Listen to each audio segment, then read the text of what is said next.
As one of the previous recipients of this award, and one of the biggest honors of my life was that Marlene actually was here to present it to me, and I will carry that with me forever. I would like all the previous recipients of the award who are here to please stand up. Andy Hart, Linda D., Sarah Christian, Gail Lorenz. Who else is here? Bruce Klein. Is Bruce Klein here? Well, these are join the group of people who've had the very special honor of receiving the Marlene Wilson Award, and it's for commitment to the profession, and that's why you're all here today. You're committed to this profession. You wouldn't be here if you weren't, and it's wonderful that you appreciate and respect the need for professional development, are able and willing to take the time to do it, and I think that what you will gain not only from the presenters but from each other will be beyond measure. Some of my dearest friends are people that I met when Andy Hart suggested I join Dovia 42 years ago.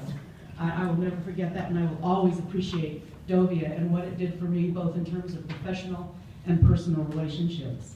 I know that Betty's going to be also speaking about Marlene, but I want to give you a sense, those of you who are new to the profession and may not ever have had the privilege of getting to know Marlene, of hearing her speak, of reading her books. She is who I call the mother of professional volunteer management. She was one of the early leaders in our field. I always love to tell this story because you won't believe it, since there are so many resources available nowadays. But when Marlene published her first book, The Effective Management of Volunteers, she had to self-publish it because nobody thought there was going to be any interest in a book about volunteer management. And you all know how much is out there nowadays, but Marlene was truly the leader in that field, and we've all benefited. I had the benefit, I worked for the Red Cross in my early career, and that's where I developed my passion for working with volunteers. Now that I'm retired, I'm back at the Red Cross as a volunteer. And the nice thing is, it's just as good a place to volunteer as I always told potential volunteers. I'm having a great time, but the Red Cross invested in my professional development, and I got to go to Marlene's workshops. Marlene created probably the first in-depth volunteer management training program in the country, and for 25 years she conducted 3 levels of volunteer management workshops in Boulder. People came from all over the country and all over the world to come to her workshops, and those of us who had the benefit of being involved in that have never forgotten it and have remembered and utilized what we learned and the people we met forever since then. I don't think volunteer management is a career that ever really leaves you if you're as passionate about it as we are. So I will always treasure and value that. And the opportunity to get to know Marlene and benefit from her personal and professional wisdom and advice is immeasurable. I think one of the great benefits of getting involved in your professional association, Dovia, is that you get to know the leaders in our field. You get to know the people who do the training and the speaking and the thinking, and you know what those resources are, and that's a huge benefit that helps all of us and transfers itself to the volunteers with whom we work.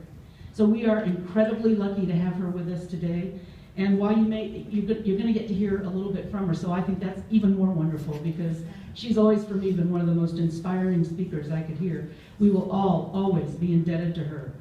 It's not often that you get to meet the mother of volunteer management right here in Denver, Colorado. We are really lucky to have her here. So I want to talk a little bit about Betty Stallings, our honoree today. Some of you may know that Betty and Marlene and Jane Justice, who's also here, are very, very good friends, have been all 3 heavily involved in promoting our profession for many, many years. It's such an honor for me to give an award to somebody who's been a really significant mentor for me.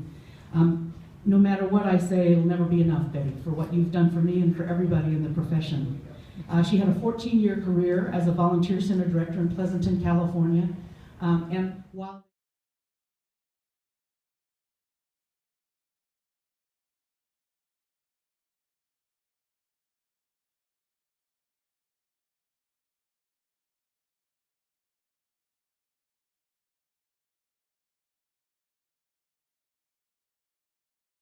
much for honoring me in this fashion.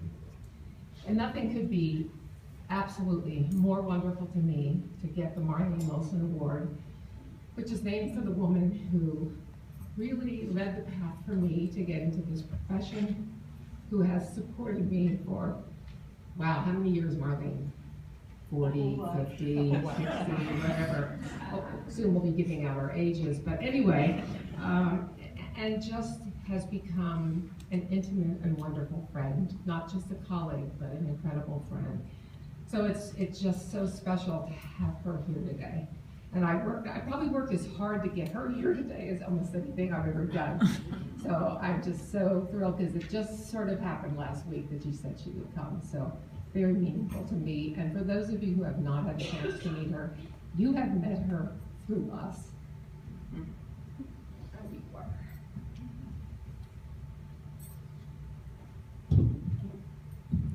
That's really cool. Move us.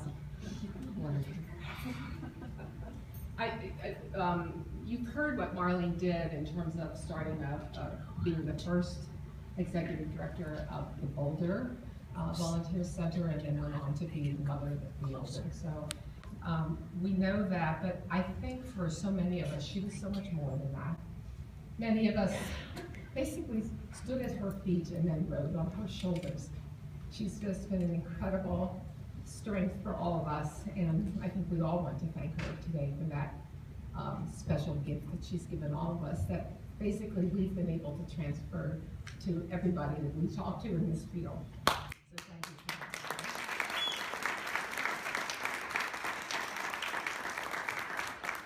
And for those of you who don't know Marlene, she always had incredible words of wisdom.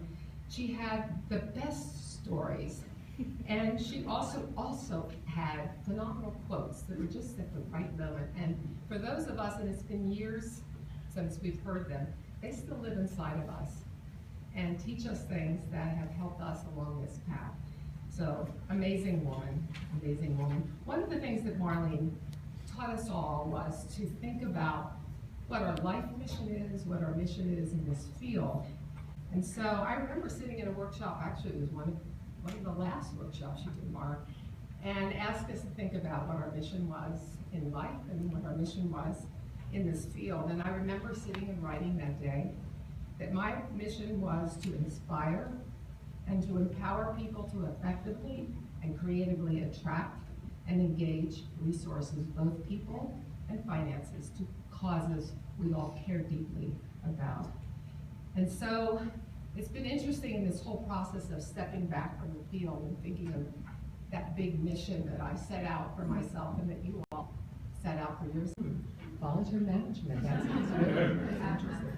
Well, I didn't have that aha either.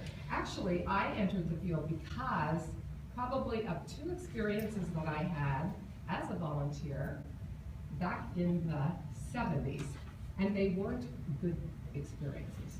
But I think sometimes when we have experiences that aren't positive, if we reflect on those are the ones that lead us to a new path, if we pay attention to what they have said to us. And so, let me just tell you about these two experiences. You may relate to them in some way. After getting a master's degree in social work in Wisconsin, way back in the 70s, early 70s, I wanted to volunteer in the community. And I wanted to keep my skills up to date. I was working a lot with drug youngsters that had gotten onto drugs, and I was a counselor in that arena. So when I moved to Pleasanton, California, I was searching for an opportunity so I could keep those skills up to date. But at that time, I wanted to be home for my new family that was just about to arrive. So I went around and interviewed the folks that I thought had that kind of opportunity. And they treated me very awkwardly, but they kept telling me about the newsletter that went out on Friday, and that might be a good thing. And I kept saying, I'd like to actually keep my skills up to date in this profession that I've been working in and actually was paid in. I didn't say that, but anyway, that's what I was thinking. Finally, after a period of time, they finally said to me, Betty, we can't have you doing that work because we have confidentiality rules, you know. And so I thought, well, good, I'm glad you have those, because certainly anybody in that position, whether a paid staff person or volunteer, needs to hold confidence. So that, I thought, well, that can't be the reason. That was the reason. And I thought to myself that day, what is that saying? to a volunteer, that somehow being a volunteer is automatically saying to you, you can't hold confidence. I was thinking to myself, you know, in Wisconsin, which is where I was in school, somehow they thought I was a person of confidence and competence to do this, and suddenly I was walking into the world, this is back in the 70s, of volunteer engagement, and that was a barrier, and I never did get to do that work. Second story, these are both stories that moved me in this profession. My family lived in San Francisco area, and my parents and my husband's parents lived on the East Coast. So we didn't have a lot of money, and so going back and forth to see their grandparents was very rare. So I thought, you know, one thing we could do as a family would be to volunteer and find somebody in the community, an older person who doesn't have people visiting them. So I went to the local convalescent home and I said to them, we have a family, I have 2 children. I'd love to be able to visit with somebody who doesn't have visitors. So literally they gave me the names of 9 people living in the convalescent home that I visited who had absolutely no one that ever visited them. And so I went around and just introduced myself and tried to think which person's going to work best in our family. Eventually I talked to a man named Mr. Kidney, who, by the way, we spent 9 years visiting. I thought probably it would be 9 months, but he lived for 9 years in that convalescent home. No visitors until our family started to visit him. Well, my kids, you know, those of you who have young children, you know all that paper they bring home every night? It was just a great place to put all the pictures and he told everybody they were his grandkids, and nobody ever said a word. Okay, here's my story. This is what he gets to. This is what led me. So one day, one of my children was sick, and so I called, and Gal answered the phone, and I said, I need to have someone tell Mr. Kidney that our family can't come today. I have a sick child. She didn't sound very friendly on the phone. I said, it's awfully important to do that because he expects us on Friday afternoon. That's when we come. So I assumed that she had gotten that message to Mr. Kidney. Following week, we arrived on a Friday, walking down the hallway, and nurse met me. And she said, I have some bad news for you. Mr. Kidney's not doing well at all. He stopped eating. He stopped talking. We don't know what's the matter. Long story short, I know some of you already can imagine. I went back to the head desk with the person who had answered the phone, and I said, excuse me, did you send word back to Mr. Kidney that we weren't able to come? And her answer to me was, I can't take every little message that comes in this place. It's supposed to go back to patients. We're really busy around here. I took a deep breath and thought, wow. If everybody in an organization is not on board with the value of what volunteers bring to whatever setting, then there's work to be done. So literally, in some ways, those 2, I think, because I was looking for a volunteer job. So what I ended up, of course, doing was starting a volunteer center because I thought, I don't want other people to have those kinds of experiences. And so I went out and pulled a lot of people together and had an incredibly marvelous time being the leader of a team of folks in our community that ran the volunteer center. But an interesting thing happened. Very early when we were working, I'm watching your time, right? Working, I heard about Marlene Wilson. I read her book, and all of a sudden I noticed she's coming to town. Somebody in San Francisco had sponsored her arrival in town in her all-day seminar. Well, at the time, we were an all-volunteer, not volunteer center, and of course, like you all know, very little money. And I think Marlene's I think your seminars cost at least $5, Mom, because it was outrageous. I thought, we can't afford, because I wanted to send everybody in my community. So I called the group that was sponsoring bringing her to town, and I said, we don't have any money. You've all done that to other people, I know that. And so could I just bring my few people from Pleasanton, my staff and my volunteers, and we'll be the volunteers for your conference. And she said, fine. She never asked me how many I planned to bring. It's the honest truth. 8 car, you don't even know this, Marlene, 8 carloads. Everybody on my board, my staff, anybody in the community that I wanted to hear Marlene Wilson talk, because I knew that's the kind of volunteering I wanted to bring into my community. So it was really quite interesting, because of course, we all know when there's too many volunteers for not enough jobs, that's sort of like awkward. But they didn't kick us out. Let us sit in the back of the room. A few people handed out your handouts.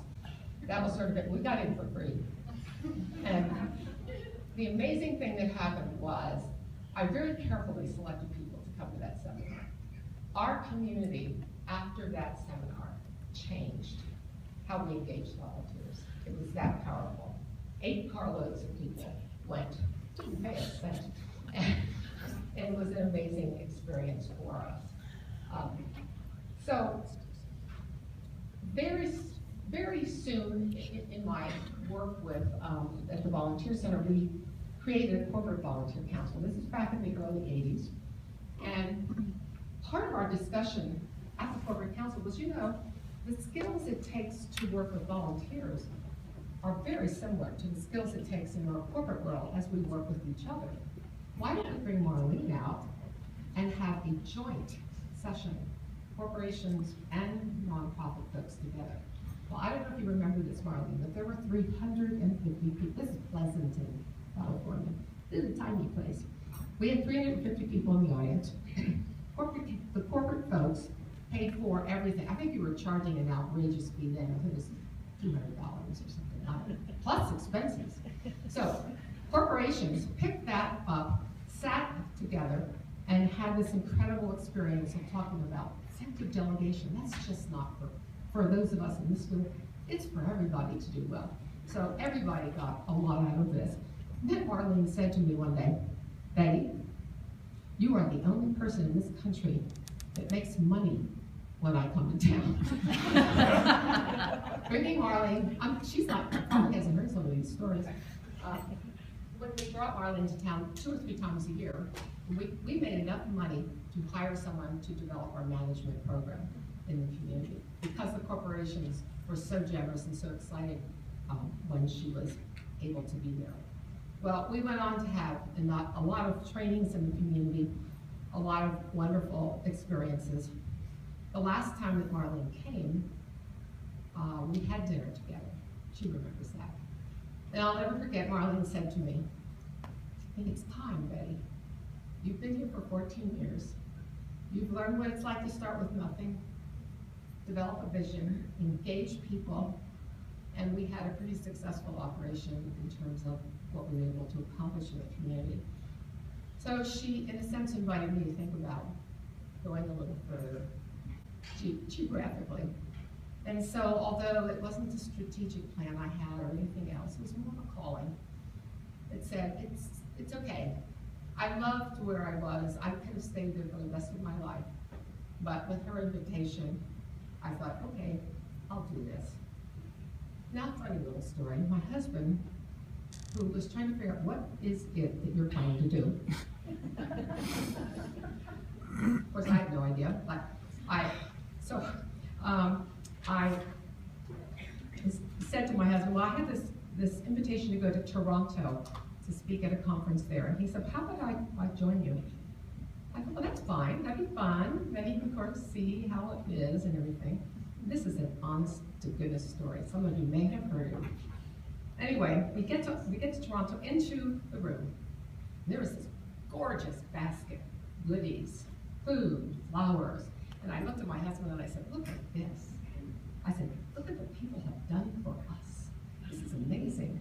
So my husband goes over to the big basket and said, sweetheart, I hope this is not for you. He said, because on the card on the outside it says to poopsie flower. And after he opened it up, it said, in hopes of a good time. Honest, honest, honest. So, of course, this is my first time out. So I'm on the phone right away going, either I'm in the wrong room or this stuff is in the wrong room. Then I looked around the hotel and there was a Shriner conference going on. So I spent a lot of my time trying to figure out which Shriner and who was Christy Flower. So there's a lot of fun stuff that happens. But that was just a fun way to start. And my husband actually agreed that I could go back again once he figured out that I wasn't Christy Flower. So I survived the next 20 years and did all kinds of things in terms of working with volunteers at our volunteer center. And I think I began initially with thinking, okay, what I should be doing is, first of all, elevating the whole concept of volunteerism, and then supporting the person within the organization for whom that is their leadership responsibility. But what I found very early on is that it was all on the shoulders of one person. If any of you in the room have the head and shoulders, you know what I mean. And I thought that can't be that way. It has to be the whole organization. And so the role of this person is to empower the organization to do this. So I got really interested in doing whatever I could to create resources so that the person inside the organization could get that empowerment and get competency built within the organization.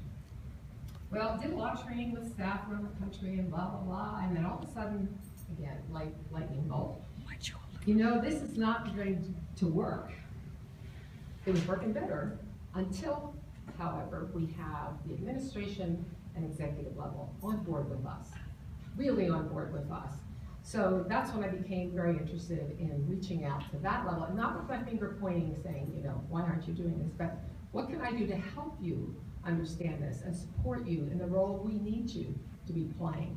So spent some time around that, and I think that led me to do a lot of team training, which basically meant not just volunteer managers sitting in the audience, but who are the team in the organization that need to be here, because that's when things will change, when the team feels that sense. So then one of the other things that I became very interested in, and you mentioned Jane Justice, we became very interested, I think, in the whole effort of reaching out to funders. Because if funders don't, when they come into an organization and they don't understand the value of engagement of citizens in the missions that we work, then we aren't going to be getting resources. And we have to connect that. We have to connect volunteerism with our mission and how that transfers to accomplishing that mission. And so we've done a lot of work, and boy, is that work not done, right, Jane? Yeah. We have a little more work to do on that. A little more work to that. Anyway, that's been a privilege for me to be able to work with someone who was in our world training, who then became an executive director of the Family Foundation. So that has been just one of the most special times in this profession, and to be able to work with Jane and move in that direction. And Jane tells me I have to keep doing that. So whatever Jane says, working with something outside that I care about, that's the best part. We are so privileged to be able to work with the best part of people. We turn on the news at night and it's all negative, and I think, oh, there's good people, lots of good people I've had the privilege to be with and work with and hear their stories. I also think it's been an enormous privilege to work with people just like you, who, as was said earlier this morning, the work that you do, the tough job, the skills it takes to do this work, the passion, the expertise. I sit in awe always after I meet somebody and talk to somebody who is leading foreign volunteers in their organization. Amazing skills, amazing people. It's been an honor to do that. I just have a few minutes left, and I'm only going to briefly touch on this, and then I'll close honest. I've had the privilege during this last few months, once I started telling people that I was probably going to be stepping back. That's not retiring, by the way. I see myself stepping back and being a support. No longer being on the front, you are on the front lines. You're the future. But I can't walk away. That's not who I am, and I care so much about this field.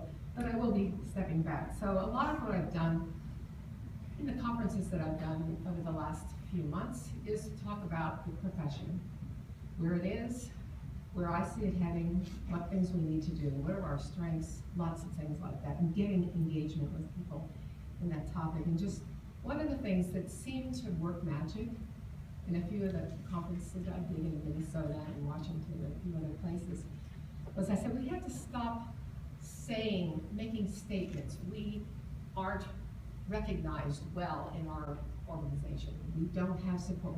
All these kind of statements that we've been saying. And I challenge people to say, take those first words out and put in, how can we create another national platform?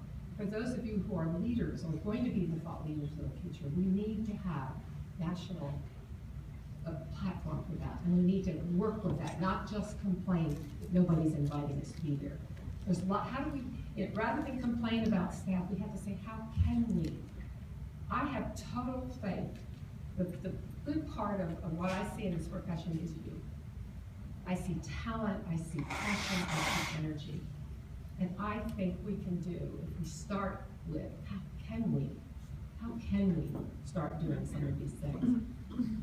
So what I would like to basically say in closing is, again, I am just honored beyond any words could say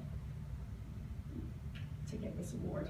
It means everything to me, and I think it will be a constant reminder of the extreme gratitude I feel for the privilege I've had to work in this profession. And what I'd like to do in just ending, because Marlene always did this, she always had a quote or some phenomenal poem or something, and I tried to figure out what would capture this moment for me.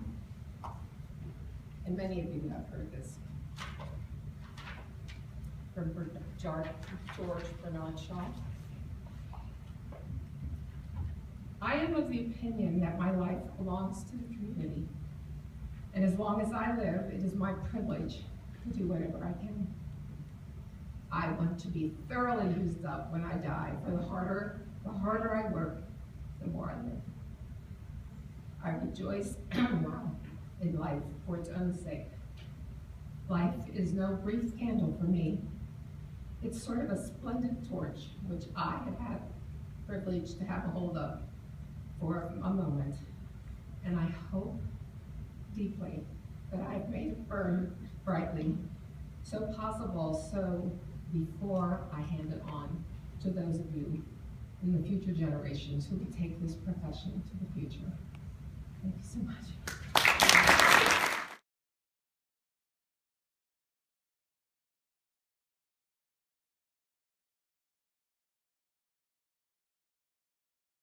That's really important here for Marlene. I hope I pulled together.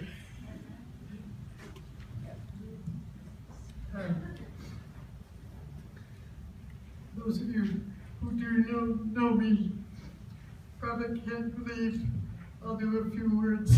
I'm not known for that. But I do want to say a few words, and mostly to this one right here. I'm so honored to be asked to be here, and so thrilled to see this room full of people and know the profession is alive and well. It's such a wonderful field to be in. And I have to say, first of all, thank you, Betty and Jackie, for the incredibly wonderful tribute you gave me. I wanted to get him and say, hey, this is not about me, it's about this lady. But it always feels good. I have to say, I've been now in the field around 40-some years. I've lost track, and not active for about the last 10. So, not used to speaking. You get a little rusty. But anyway, I had so many adventures, and Betty, I love those you shared. There are so many funny, but also touching things that happen to us in this field, working with the kind of people we do. one of all the things that they were kind enough to share that I got to be involved with, the thing I value most is that I have had the opportunity over the years to mentor a few absolutely remarkable people like Betty. That is actually the joy of my life. It's once in a while, if you can give a little boost, you know, like saying, get out there, Betty. It's just wonderful that it could. And it's why it means so much to me personally that you got this morning, Betty, and the people at that table over there. You are the light not only of this field, but of the world. I agreed so much, Betty, with your comment about there are such good people out there. And I've often said, I've been lucky enough to be in the best profession in the world. You can't beat it. Traveling all over the country, as we did. It's just astounding what people are doing.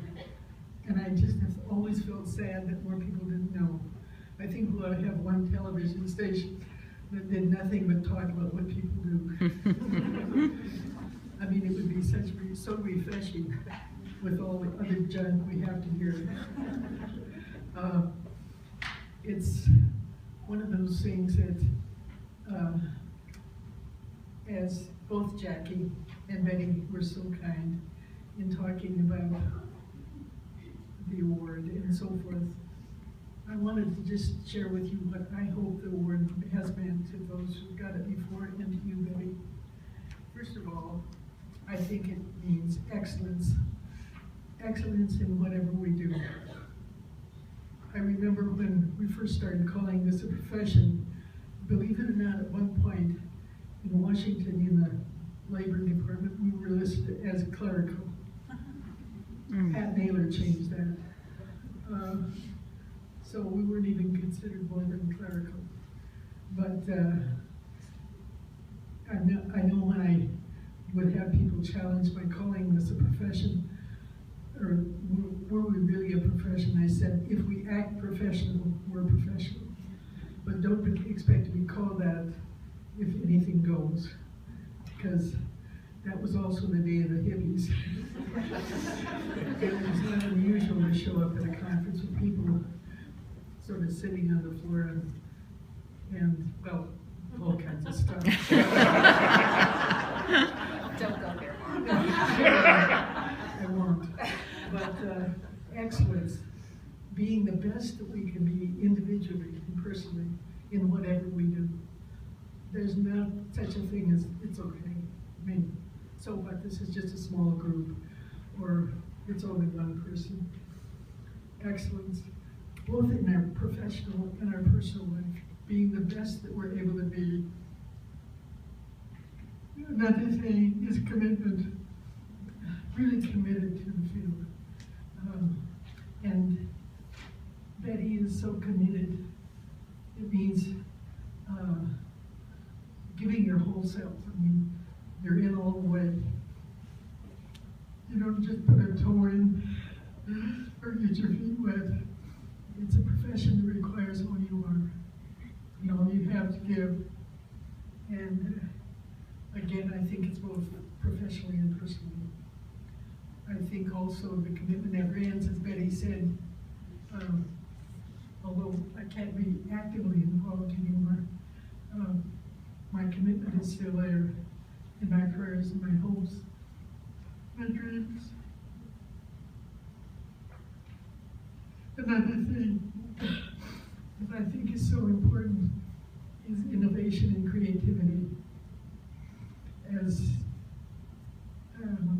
Jackie outlined so well with Betty, one of the things I've noticed over the years with her and the others is they take what's good and make it better. Never just resting on laurels. It's like, again, there's something better, there's something newer, there's another way to do it. And that creativity one thing, again, I know for a fact, watching her get ready for many things, every group, and it's hundreds of groups, that she's spoken to get individually prepared for. I mean, she would stay awake nights with notes all over the place and hours on the phone with the conveners saying, what's your group about, what are your goals, what are your problems, et cetera, et cetera. Very few speakers do that, but she did. Another thing is, and without it, nothing, the rest of it doesn't matter, is love.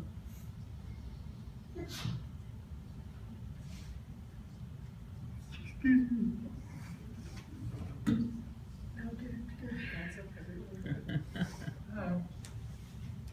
You've got people sitting on the edge of the chair. And they'll wait for that to come. I think love is deeply caring, I mean passionately caring about our field, the colleagues in the field, and the people they serve. And also with Betty Lindroop, all of you, the friends. Betty has friends, they come in hundreds, I'm sure, not only all across this country, but Canada, and also her family comes first. Charles and the girls and the grandkids. I mean, Oh, let's talk about them. don't let her get her pictures out. I'll warn you. By the way, we got to see this week her video of she and Charles' 50th anniversary. And what a party that was. So the commitment to family, and that's one of the questions people always ask of people who are dedicated to the profession. You know, do you have any time left for the personal? You can make time, if it's a priority. So, with all of those things and many, many more, you deserve this so greatly, Betty. I'm so proud of you. And along with Betty, I have to say to each of you,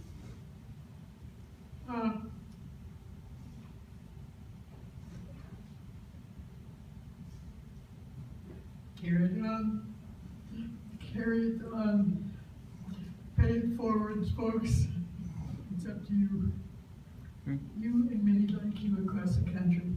And I think the strength of the movement in Colorado is such that you're going to be leading the field. So step up. It's a great journey. Thank you very much.